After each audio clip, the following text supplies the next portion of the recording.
these are the basic 5 elements you need to successfully state a claim for defamation under the laws of most states. First, you need to have a false statement of fact. This is the foundation of any defamation claim. You must demonstrate that the statement is objectively false and is not an opinion. And remember, truth is an absolute defense to defamation. That is protected speech. So the second element is that the statement has to be published to a third party, which is usually easy to prove if something is published online. The defendant has to be the one that publishes the false statement of fact to a person besides yourself.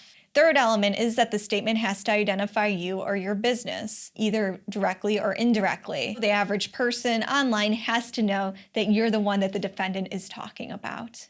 The next element is fault. Now, in defamation law, there's 2 general categories. We have public figures, and there's subcategories, of course, because we're lawyers and we have to make everything complicated.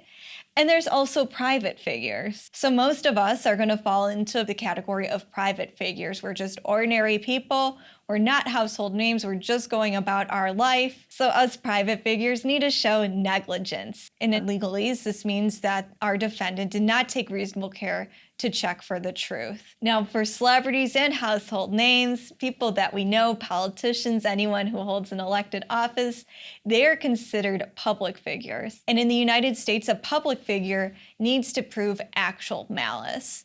That means that as a plaintiff's attorney, that I have to look into the mind of my defendant to prove that they knew what they published were false, or that they were so reckless in their disregard for the truth that no reasonable person could possibly believe that what they had published was true. A plaintiff suing a news company, a news organization, generally also has to meet the actual malice standard. And lastly, damages. These types of intangible harms are often claimed in lawsuits as damages. Without damages, you might not have a case at all, or even if you do have a case, you might not get a big enough award to cover attorney's fees, the cost of filing the suit.